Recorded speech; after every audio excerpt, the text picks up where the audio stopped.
Rayadurgam Shamshabad airport metro project అటకెక్కింది. 6,250 కోట్ల రూపాయల అంచనా వ్యయంతో కేసీఆర్ ప్రభుత్వం చేపట్టి శంకుస్థాపన చేసిన ఈ ప్రాజెక్టును తాత్కాలికంగా నిలిపివేస్తున్నట్టు రేవంత్ రెడ్డి సర్కార్ ప్రకటించింది. రద్దు లేదు, స్ట్రీమ్ లైన్ అంటూనే ఆ ప్రాజెక్టును పక్కన పెట్టింది.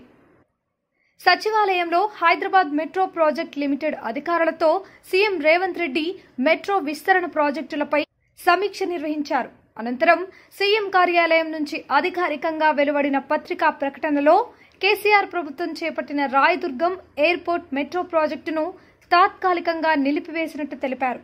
గత కేసీఆర్ ప్రభుత్వం ప్రతిపాదించి పనులు మొదలుపెట్టిన 31 కిలోమీటర్ల రాయదుర్గం శంషాబాద్ ఎయిర్పోర్ట్ మార్గాన్ని హోల్డ్లో ఉంచాలని సీఎం రేవంత్ ఆదేశించారు. ప్రస్తుతం ఆ మార్గంలో ఔటర్ రింగ్ రోడ్డు అందుబాటులో ఉన్నదని, దానికి బదులుగా ఎయిర్పోర్టుతో మెట్రో అనుసంధాన మార్గాన్ని ఎంజీబీఎస్ నుంచి పాతబస్తీ మీదుగా చేపట్టాలని సూచించారు. వాస్తవానికి రాయదుర్గం నుంచి విమానాశ్రయానికి మెట్రోను ప్రతిపాదించినప్పుడు ప్రయాణికుల బ్యాగేజీ చెకింగ్ ను కూడా అక్కడే పూర్తి చేయాలని నిర్ణయించారు. దీనివల్ల ప్రయాణికుల సమయం ఆదా అవుతుందని భావించారు. ప్రభుత్వం తాజా నిర్ణయంతో ఇప్పుడిది గందరగోళంలో పడింది.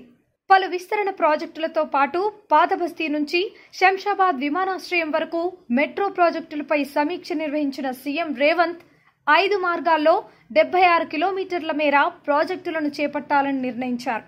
వీటి సాధ్యాసాధ్యాలపై అధ్యయనం నిర్వహించి సమగ్ర ప్రాజెక్టు నివేదిక రూపొందించాలని అధికారులను ఆదేశించారు.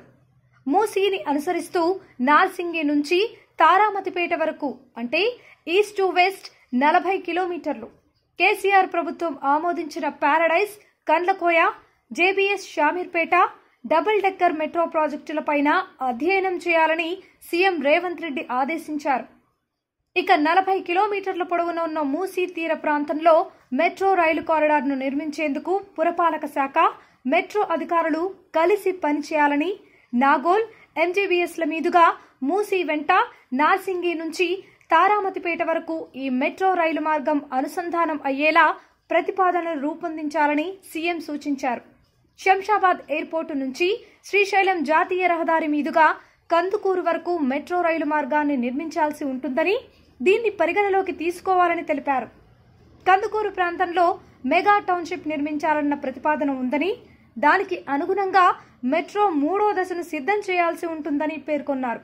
వీటితో పాటు జేబీఎస్ మెట్రో స్టేషన్ నుంచి షామీర్పేట, పారడైజ్ మెట్రో స్టేషన్ నుంచి కండ్లకోయ వరకు మెట్రో మార్గాలను నిర్మిస్తామని తెలిపారు.